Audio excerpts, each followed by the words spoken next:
مسجد اقصیٰ کے امام شیخ اکرمہ کے ترجمان جناب عبداللہ کہات، جن کا تعلق ترکی سے ہے، وہ فرماتے ہیں کہ مشرقی یروشلم میں مسجد اقصیٰ کے اطراف میں مسلمان آباد ہیں اور ان کی مالی حالت شدید خراب ہے۔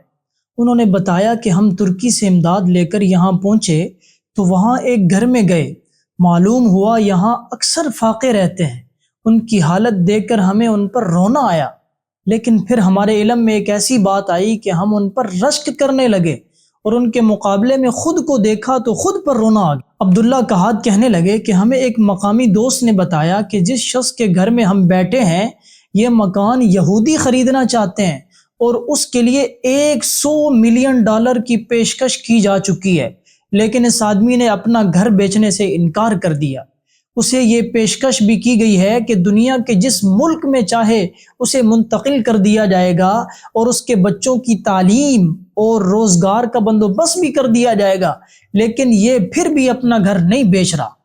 عبداللہ کہات نے اس شخص سے اس کی وجہ پوچھی تو اس نے کہا کہ مسجد اقصیٰ کو جاتے راستے پر مسجد اقصیٰ سے متصل علاقے کا یہ گھر اس کے پاس اللہ کی امانت ہے، یہ امانت وہ کبھی نہیں بیچے گا۔ اسے اور اس کے بچوں کو کچھ نہیں چاہیے، وہ اور اس کے بعد اس کی نسلیں اس گھر کی حفاظت کریں گی یہاں تک کہ کوئی آئے گا اور قبلہ اول کو آزاد کرائے گا۔ ہم نہیں چاہتے کہ اس وقت کوئی کہے کہ یہ گھر مسلمانوں نے خود یہودیوں کو بیچ دیا تھا۔ عبداللہ کہات نے مسجد اقصیٰ کے ساتھ کی ایک مارکیٹ کا حوال سنایا کہ یہاں چند مسلمانوں کی ایسی دکانیں تھیں جو بالکل خالی تھیں۔ غربت کا یہ عالم تھا کہ دکانوں میں مال رکھنے کے لیے بھی کچھ نہیں تھا، بس 2-4 کپڑے لٹکے ہوئے تھے۔ کہات نے اس تاجر سے پوچھا، اس خالی دکان سے کتنی آمدن ہو جاتی ہے؟ اس تاجر نے بتایا کہ آمدن اور تجارت کے لیے تو نہیں بیٹھا، مسجد اقصیٰ کے ساتھ کی یہ دکان مسلمانوں کی ہے اور جب تک میری نسلیں موجود ہیں یہ دکان مسلمانوں کی ہی رہے گی۔ کبھی تو وقت بدلے گا، اس وقت کوئی یہ نہ کہے کہ مسلمانوں نے یہ دکان خود یہودیوں کو بیچ دی۔ عبداللہ کہات کہنے لگے کہ ان تاجروں کو بھاری رقم کی پیشکش کی جاتی ہے اور حتیٰ کہ ان دکانوں کے بدلے مارکیٹ بنا کر دینے کی پیشکش بھی موجود ہے، لیکن وہ ان کو نہیں بیچ رہے۔ وہ یہ سمجھتے ہیں کہ یہ دکان اور گھر نہیں، یہ مسجد اقصیٰ کے اسلامی تشخص کے تحفظ کا مورچہ ہے اور مسلمان مرتے دم تک یہ مورچہ نہیں چھوڑ سکتے۔ یہ کوئی معمولی بات نہیں، $100 ملین بہت بڑی رقم ہوتی ہے، اور اس عالم میں جب بات فاقوں تک آ چکی ہو اس رقم کی اہمیت تو بہت زیادہ ہو جاتی ہے۔ اتنی بھاری رقم سے اپنے بچوں کے لیے ایک نئی دنیا بسائی جا سکتی ہے، لیکن مشرقی یروشلم کے یہ مفلس اور مجبور مسلمان یہ اجتماعی عہد کیے ہوئے ہیں کہ مرتے مر جائیں گے لیکن اپنی جائیداد کسی یہودی کو نہیں بیچیں گے۔ ادھر ادھر ناجائز بستیاں بن رہی ہیں، اسرائیل زمینیں چھین رہا ہے، ان کے سر پر بھی یہ خطرہ منڈلا رہا ہے کہ کسی روز انہیں بھی جبراً بے دخل کر دیا جائے گا، لیکن جب تک یہ زندہ ہیں یہ کسی پلان B، C اور D کے قائل نہیں ہو سکتے، یہ اور ہی دنیا کے باسی ہیں۔ ہمارے ہاں بعض لوگ کہتے ہیں کہ مسلمانوں نے خود زمینیں بیچیں تو اسرائیل قائم ہوا ہے۔ یہ موقف نرم سے نرم الفاظ میں جہالت ہے۔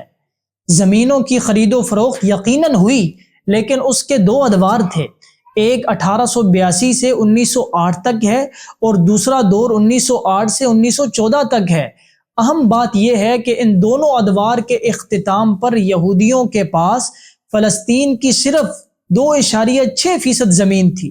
سلطنت عثمانیہ کی شکست کے بعد برطانیہ نے فلسطین میں جو پہلا کمشنر تعینات کیا تھا وہ یہودی تھا اور اس کا نام ہربرٹ سیمیوئل تھا۔ اس نے پہلا کام یہ کیا کہ زراعت اور تعلیم کے شعبے یہودیوں کے حوالے کر دیے۔ دنیا بھر سے یہودیوں کو بلا کر فلسطین میں آباد کیا جانے لگا، انہیں زمین کاشت کرنے کے لیے قرضے دیے گئے اور رہائش کی مد میں الاؤنس جاری کیے گئے، ساتھ ہی ان کے لیے وظیفے بھی مقرر کر دیے گئے۔ انہیں یہ پیکج دیا گیا کہ جتنی فصل وہ تیار کریں گے اس کی قیمت کے ساتھ انہیں انعام بھی دیا جائے گا۔ دوسری طرف عربوں پر بھاری ٹیکس عائد کر دیے گئے۔ بقایا جات کی مد میں ان کی زمینیں ضبط کرنا شروع کر دیں۔ ضبط کردہ یہ زمینیں یہودیوں میں مفت تقسیم کی جانے لگیں۔ یروشلم کے مضافات سے 8,000 عرب کاشتکاروں کو 50,000 ایکڑ زمین سے بے دخل کر دیا گیا اور بدلے میں انہیں صرف 3 پاؤنڈ 10 شیلنگ کا معاوضہ ادا کیا گیا۔ یہودی جتھے فلسطین میں آنے لگے، وہ مسلح تھے، انہیں ہر قسم کا اسلحہ رکھنے کی آزادی تھی۔ کمشنر کی جانب سے انہیں نہ صرف اسلحہ کے لائسنس دیے گئے بلکہ اسلحہ بھی فراہم کیا گیا۔ مسلمانوں کے لیے البتہ قانون مختلف تھا، وہ اسلحہ نہیں رکھ سکتے تھے۔ حیفا میں عرب کسانوں کو اسلحہ رکھنے کے جرم میں سزائے موت تک دی گئی، خنجر تک رکھنے پر پابندی تھی۔ کسانوں سے زرعی آلات برآمد کر کے کہا گیا کہ یہ خنجر ہیں یا خنجر سے مشابہت رکھتے ہیں، اور اس جرم میں انہیں ان کی زمینوں سے بے دخل کیا گیا اور زمینیں ضبط کر لی گئیں۔ درانتی رکھنے کے جرم میں زمینیں ضبط کی گئیں اور سزائیں سنائی گئیں۔ جب مسئلہ فلسطین کو 1947 میں اقوام متحدہ میں پیش کیا گیا تو اس ساری واردات کے باوجود عالم یہ تھا کہ فلسطین کی زمین کا صرف 6.5% رقبہ یہودیوں کے قبضے میں تھا، لیکن اقوام متحدہ نے یہودیوں کو فلسطین کا 55% علاقہ دے دیا۔ آج یہ کہنا کہ یہودیوں نے زمینیں خرید کر اسرائیل بنایا تھا، یہ انصاف نہیں ہے۔